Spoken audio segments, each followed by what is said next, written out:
जय हिंद दोस्तों। कैसे हो आप लोग? अच्छे से तैयारी करते रहिए।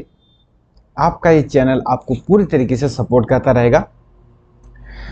तो हम लोग आज, जैसे कि पिछली वीडियो में बताया था कि हम लोग आज रिएक्शंस पढ़ने वाले हैं, न्यूक्लियर रिएक्शन। तो स्टार्ट करते हैं। न्यूक्लियर रिएक्शन में छोटा सा टॉपिक है, लेकिन काफ़ी इंटरेस्टिंग टॉपिक है। तो न्यूक्लियर रिएक्शन, बेटा, न्यूक्लियर फिजिक्स में कोई भी रिएक्शन अगर होती है तो उसके कुछ पैरामीटर्स हैं, कुछ रूल्स बनाए गए हैं। उन रूल्स पे उनको फुलफिल होना पड़ता है। कौन से रूल्स हैं? पहले मैं रूल आपको बता दे रहा हूं, फिर आगे मैं एक्सप्लेन करता हूं। पहला रूल होता है conservation of energy. Conservation of energy. Nuclear physics में कोई भी रिएक्शन अगर पॉसिबल है तो उसको भैया ये वाला रूल, उसको conservation of energy rule follow करना पड़ेगा। ठीक है। दूसरा रूल होता है conservation of linear momentum. Conservation of linear momentum, ये रूल भी उसको फुलफिल करना पड़ता है। तीसरा रूल क्या होता है? Conservation of charge.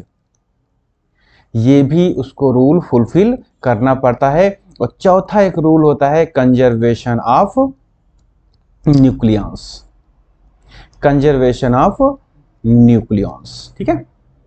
तो ये चार रूल्स जो भैया होते हैं कि क्या न्यूक्लियर फिजिक्स में कोई भी रिएक्शन पॉसिबल है तो उसको ये चार रूल्स फॉलो करने पड़ते हैं।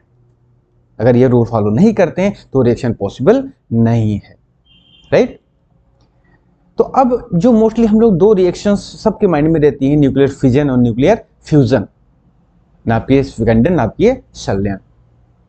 तो हम लोग एक एक करके डिस्कस करते हैं कि आखिर ये रिएक्शंस होती क्या है। ठीक है, चलो आगे चलते हैं हम लोग। न्यूक्लियर फिजन, इसमें क्या होता है भैया? न्यूक्लियर फिजन में हमेशा एक बड़ा न्यूक्लियस छोटे छोटे पार्ट में टूटेगा। एक बड़ा न्यूक्लियस छोटे छोटे पार्ट में टूटता है। कैसे? देखो जरा, इस तरीके से। यहां पर आप फिगर में देख रहे हो, ये जो है आपका एक यूरेनियम का टुकड़ा है। यूरेनियम का एक न्यूक्लियस है आपका। यूरेनियम के इस न्यूक्लियस पे आपका एक न्यूट्रॉन इंसिडेंट हो रहा है। यूरेनियम पे एक न्यूट्रॉन इंसिडेंट हो रहा है और ये आपके दो पार्ट में टूट रहा है। ये दो पार्ट में टूट रहा है, एक क्रिप्टॉन में टूट रहा है, एक आपका बेरिलियम में टूट रहा है। राइट। तो जब एक हैवी न्यूक्लियस छोटे छोटे पार्ट में टूटता है तो इस प्रोसेस को, इस क्रिया को, इस फिनोमिना को बोलते हैं न्यूक्लियर फिजन रिएक्शन। तो ये जो आपका है, ये जो रिएक्शन है आपकी दिख रही है जो, इसी को बोलते हो न्यूक्लियर फिजन रिएक्शन। ठीक है। इसकी इक्वेशन भी होती है। इक्वेशन देखो आपके सामने आ गई। इसमें ये हमारा न्यूक्लियस है यूरेनियम का, इस पे एक न्यूट्रॉन इस पे इंसिडेंट होता है तो क्या होता है? बेरिलियम में टूटता है, क्रिप्टॉन में टूटता है, फिर उसके बाद 3 इलेक्ट्रॉन और फ्री हो जाते हैं और इसके साथ ही फिर हमको एक large amount of energy 200 MeV, million electron volt, इतनी एनर्जी हमको मिलती है। अब इसमें कहोगे, एक क्वेश्चन आता है, सर ये 3 इलेक्ट्रॉन जो बाद में निकले हैं इनका यूज क्या है? भैया इस रिएक्शन को हम लोग चेन रिएक्शन बोलते हो। इस रिएक्शन क्या बोलते हो? चेन रिएक्शन बोलते हो। चेन इसलिए कि ये न्यूक्लियस दो पार्ट में टूट गया, ये जो 3 न्यूट्रॉन्स रिलीज हुए थे ये इसको फिर दो पार्ट में तोड़ देंगे, फिर यहां पर ये इस तरीके से, फिर ये, फिर इस तरीके से ये टूटते रहेंगे, इस तरीके से टूटते रहे, फिर ये इस तरीके और टूटते चले जाएंगे। इसलिए इसको चेन रिएक्शन बोलते हो। ठीक है। यहां पर जो इलेक्ट्रॉन्स, ये जो न्यूट्रॉन्स, सॉरी, ये जो न्यूट्रॉन्स हैं, इन न्यूट्रॉन्स को बोलते हो थर्मल न्यूट्रॉन्स। इन न्यूट्रॉन्स को क्या बोलते हो? Thermal neutron. मतलब न्यूक्लियर फिजन रिएक्शन को आगे बढ़ाने के लिए हमको न्यूट्रॉन्स की आवश्यकता होती है। न्यूट्रॉन को, वो भी थर्मल न्यूट्रॉन्स। थर्मल न्यूट्रॉन्स क्या होते हैं? इनको हम लोग बोलते हो slow moving neutrons. Slow moving neutrons. ठीक है। अगर फास्ट आएगा तो क्या होगा, फास्ट भी इंटरेक्शन ही नहीं शो करेगा। स्लो मूविंग न्यूट्रॉन्स, इनको बोलते हो थर्मल न्यूट्रॉन्स। इसलिए न्यूक्लियर फिजन रिएक्शन को एक्टिवेट करने के लिए थर्मल न्यूट्रॉन्स की जरूरत पड़ती है। और इस रिएक्शन को भैया हम लोग क्या बोलते हो, कंट्रोल्ड रिएक्शन बोलते हो। क्या बोलते हो इसको, कंट्रोल्ड रिएक्शन बोलते हो। यहां लिख देते हैं, इसको हम लोग बोलते हैं कंट्रोल। क्यों, क्योंकि हम इस रिएक्शन को कंट्रोल कर लिए हैं। कैसे कंट्रोल किए हैं, न्यूक्लियर रिएक्टर की हेल्प से, वो भी मैं डिस्कस करूंगा आगे। तो इस रिएक्शन को कंट्रोल्ड रिएक्शन बोलते हैं, क्योंकि ये कंट्रोल में आ चुकी है, इसको कंट्रोल वे में किया जाता है। ठीक है, तो ये हो गई हमारी न्यूक्लियर फिजन रिएक्शन।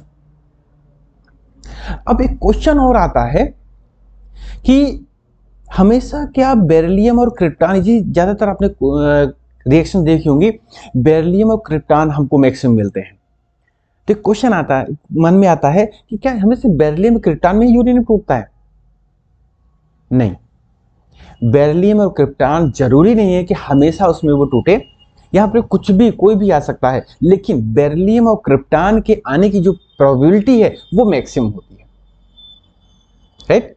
तो क्वेश्चन अगर कोई पूछता है कि क्या हमेशा बेरिलियम और क्रिप्टॉन ही आते हैं, जैसे यहाँ पे बेरिलियम लिखा है, ये क्रिप्टॉन लिखा है, तो क्या हमेशा ही आते हैं? नहीं, कुछ भी आ सकता है, लेकिन इनके आने की जो प्रोबेबिलिटी है, प्रायिकता है, ये मैक्सिमम होती है, इसलिए हमेशा यही लिखे जाते हैं।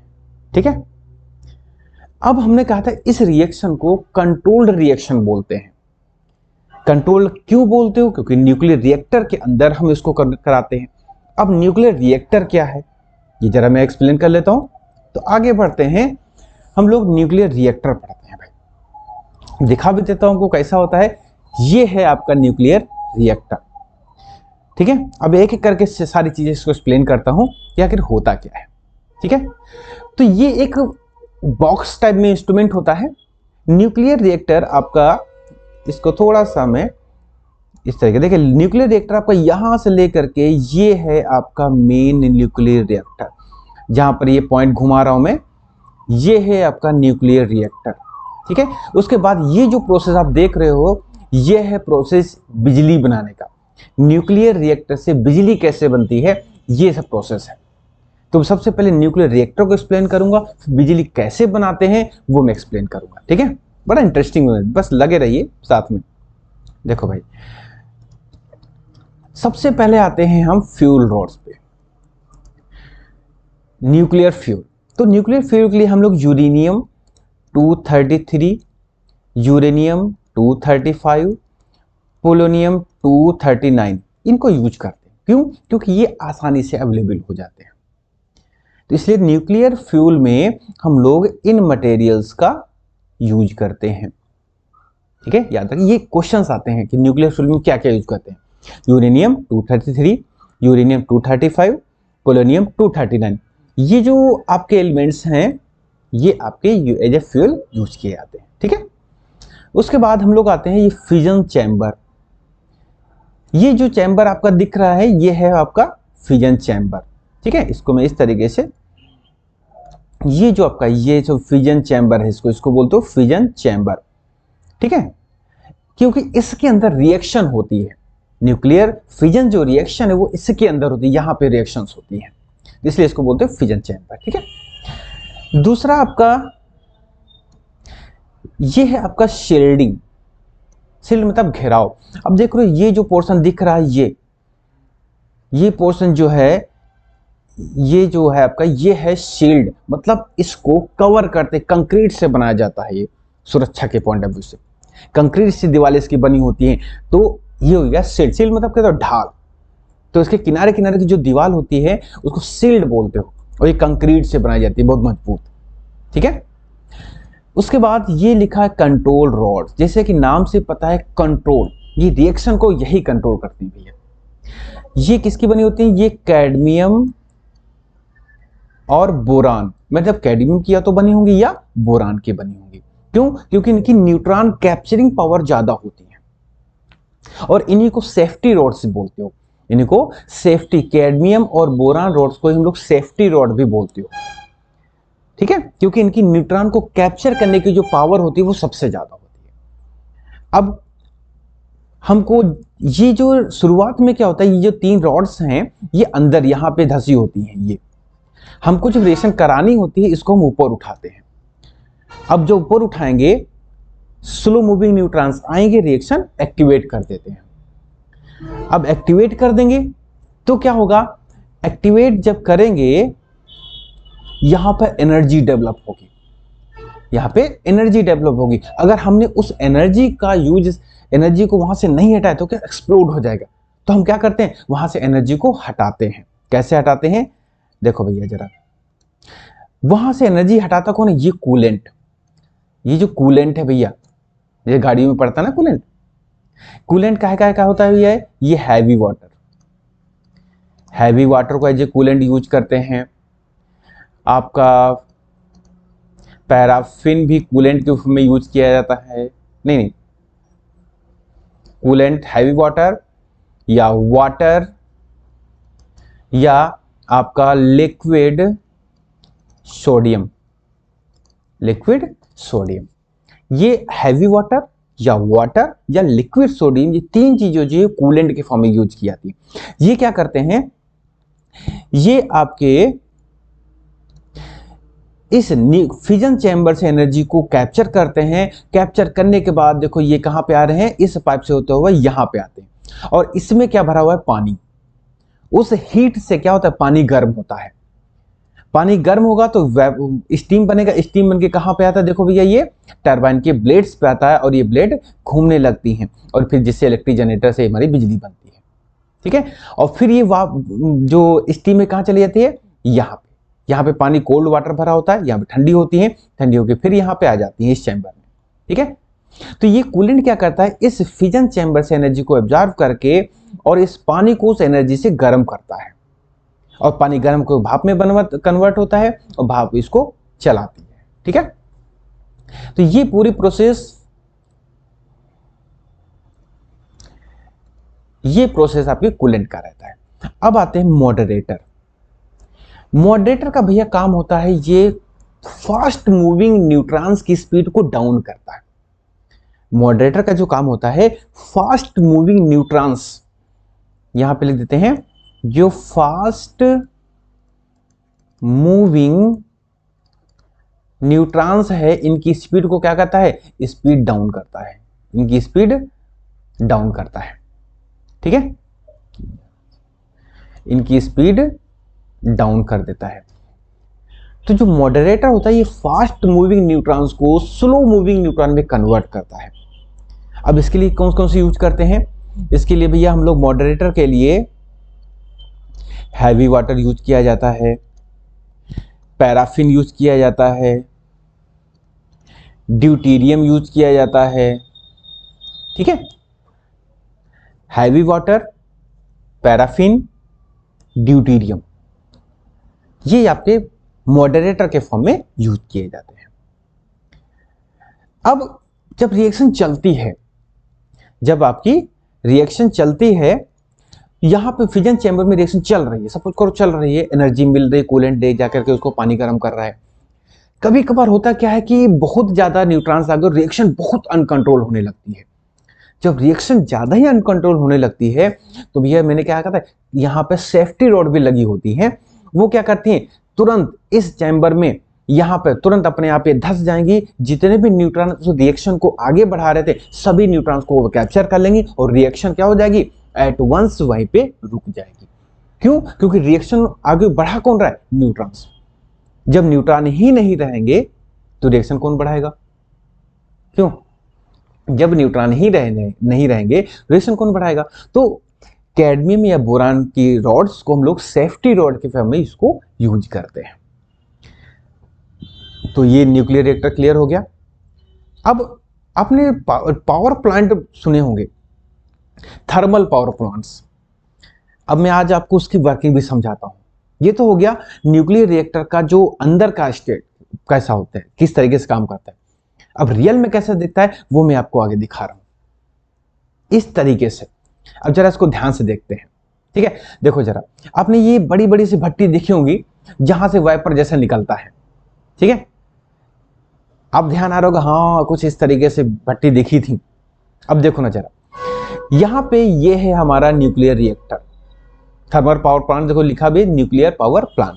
ये है न्यूक्लियर रिएक्टर, यहां पर ये कंट्रोल रॉड्स हैं, रिएक्शन होती है।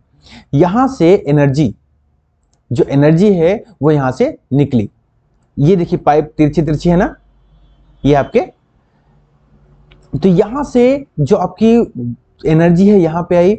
अब इस चैम्बर में क्या भरा हुआ है, देखिए यहां से, यहां पे इस चैम्बर में पानी आता है, ये देखिए वाटर लिखा है ना, इस चैम्बर में पानी आया, यहां से एनर्जी आ रही है, इस एनर्जी क्या किया, पानी को गर्म किया, देखिए रेड होकर के पानी वह स्टीम में कन्वर्ट हो, स्टीम ऊपर आई, यहां पे आई, यहां पे टरबाइन में स्टीम उस टरबाइन को घुमा रही है, यहां से इलेक्ट्रिसिटी जनरेट हुई, इलेक्ट्रिसिटी हमारे घरों पे इनलाइन के द्वारा आती है। अब भाई भाप जाएगी कहां पे, भाप फिर नीचे आती है, यहां पे जो पानी था उसको भाई भाप को भी ठंडा किया जाना है।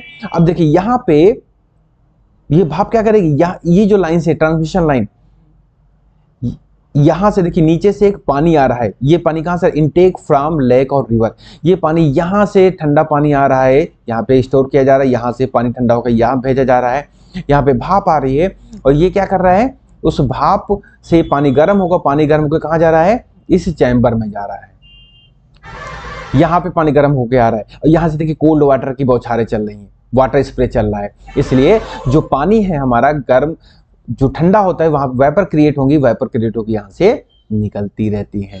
ठीक है, तो हमको जो दिखता है यहीं से ये वेपर निकलती हुई सफेद सफेद सी दिखाई देती है।